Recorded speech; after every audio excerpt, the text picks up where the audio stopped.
Bismillahirrahmanirrahim. Assalamualaikum warahmatullahi wabarakatuh. Hamdan wa syukran lillah. Amma ba'du. Bapak dosen yang kami hormati, Bapak Fadli Lukman, selaku dosen pengampu mata kuliah Semantik Al-Quran. Sebelumnya kami ucapkan terima kasih atas waktu dan kesempatan yang telah diberikan. Di sini kami akan mempresentasikan materi yang diambil dari buku karyanya Toshihiko Izutsu, yaitu tentang relasi komunikatif Tuhan dan manusia bagian 1, yakni komunikasi non-linguistik. Ada 3 pembahasan dalam komunikasi non-linguistik ini, yaitu ayat-ayat Allah, hidayah Tuhan, dan sholat sebagai alat komunikasi. Untuk pembahasan pertama yaitu ayat-ayat Allah.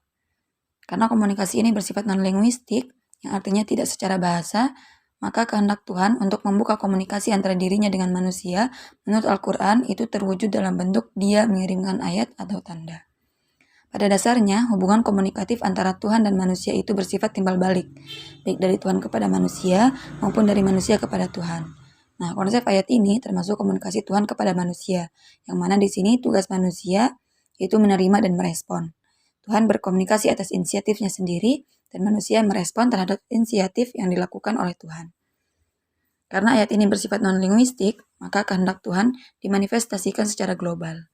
Semua manusia hidup di tengah-tengah simbol ilahiyah, dan simbol ini dapat diakses oleh siapa saja apabila ia memiliki kemampuan mental dan spiritual untuk menafsirkannya sebagai simbol-simbol. Analisis semantik dalam konsep ayat dalam Al-Quran akan mencakup makna dalam kaitannya dengan medan semantik di mana kata fokus itu terbentuk. Dengan istilah lain, kita harus menelaah kata-kata kunci yang mengitarinya dalam konteks Al-Quran. Maka dari itu memberikan model bentuk tabel struktur konseptual umum dari semantik ayat. Baik, kita bisa lihat dari tabel berikut ini. Untuk kolom yang pertama, di sana ada Tuhan menurunkan ayat ataupun tanzil. Awal mula dari segala sesuatu adalah perbuatan ilahi yang menurunkan atau tanzil. Maka tidak akan ada ayat kalau misalnya Allah tidak menurunkan ayat tersebut. Namun, perbuatan ilahi ini tetap tidak akan memberikan pengaruh apabila tidak ada manusia yang memahami maknanya yang dalam.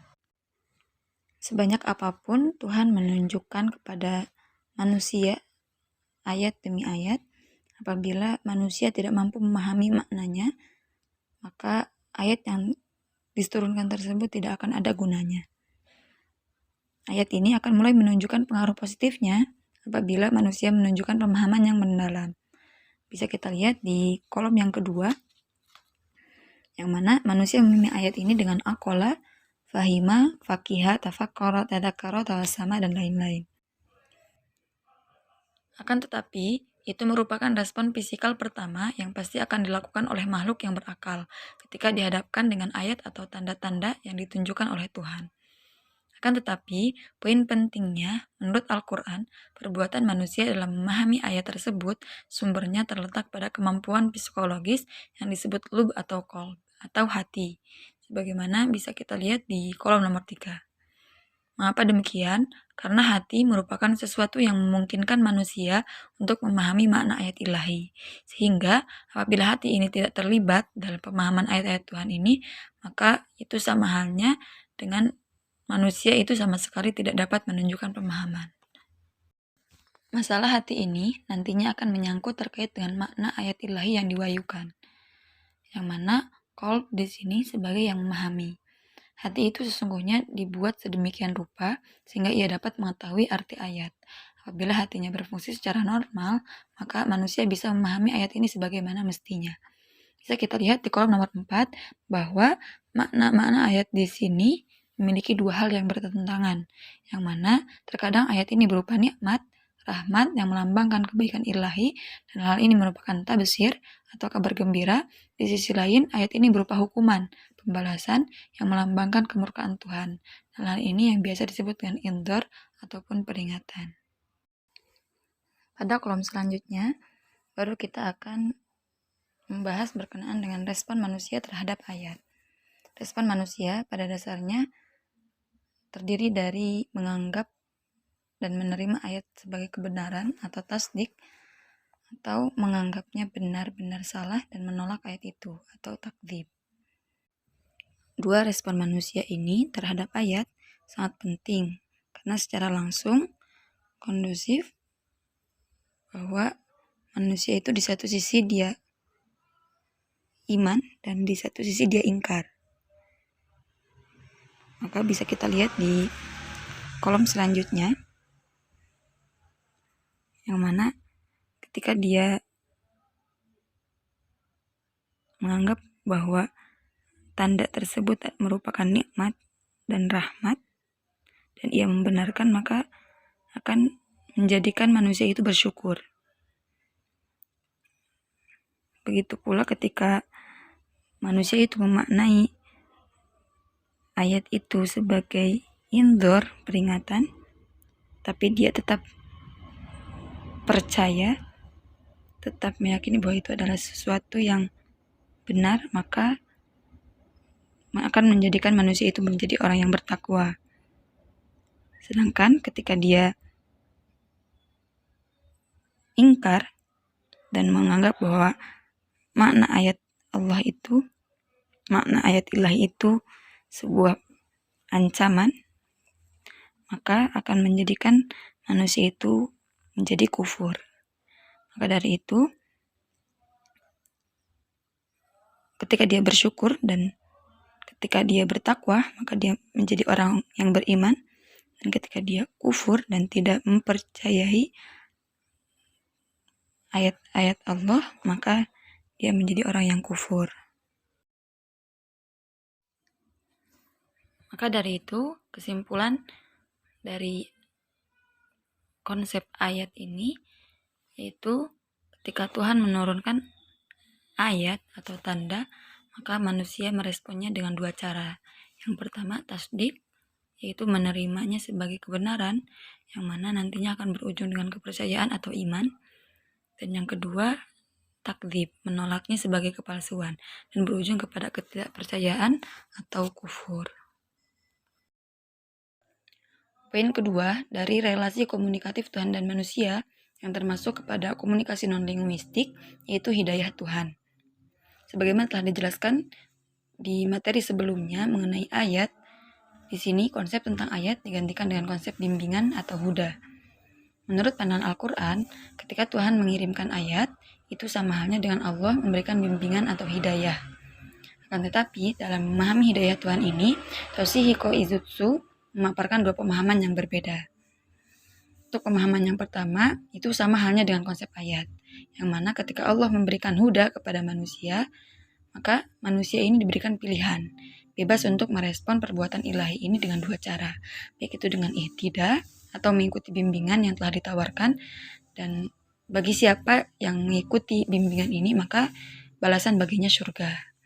Atau mungkin dia memilih yang kedua, yaitu dolal, atau menyimpang dari jalan yang benar dengan menolak mengikuti bimbingan yang telah ditawarkan kepadanya. Maka balasan baginya yaitu neraka jahanam. Kemudian adapun untuk pemahaman yang kedua ini, seluruh medan dilihat dari sudut pandang qada dan qadar, yang mana manusia meyakini bahwa segala sesuatu yang terjadi di bumi pada akhirnya disebabkan oleh kehendak Tuhan. Artinya, ihtidak merupakan respon manusia terhadap huda, sedangkan dalal merupakan respon manusia terhadap idlal atau menyesatkan.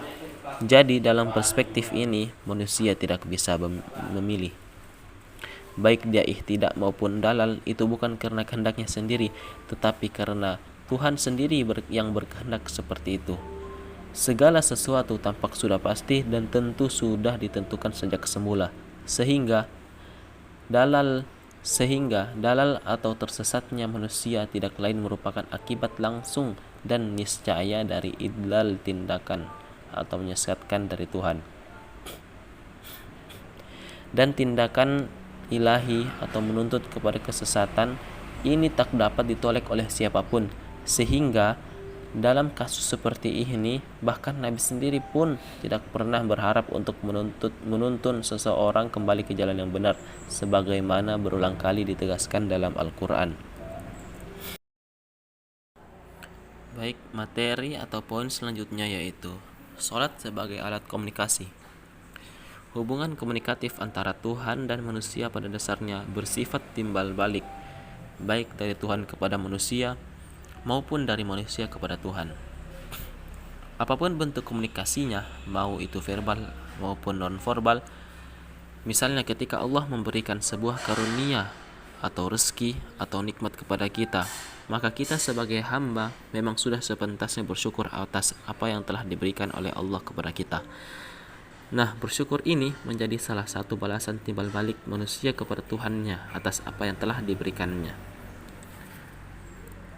Terkait dengan jenis komunikasi verbal dari Tuhan kepada manusia yang tidak lain berupa wahyu dan doa atas personal, percakapan hati manusia dengan Tuhan menyuruh Tuhan untuk meminta karunia dan pertolongan sebagai tipe komunikasi verbal ke atas.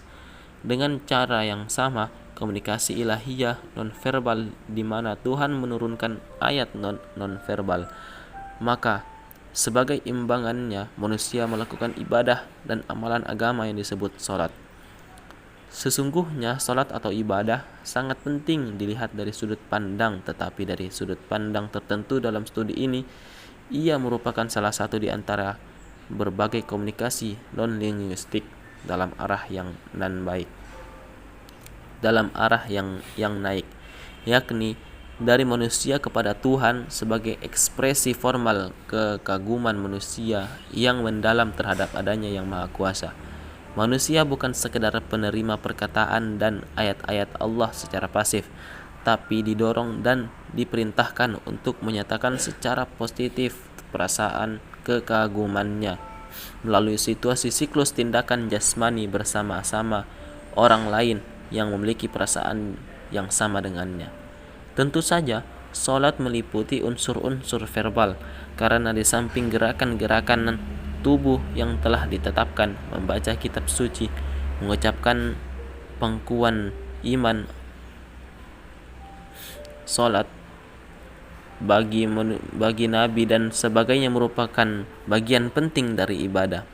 Akan tetapi, yang lebih penting di sini adalah seluruh pola ibadah yang merupakan sesuatu yang tidak sekedar verbal. Salat secara keseluruhan merupakan cara komunikasi non-verbal antara manusia dengan Tuhan.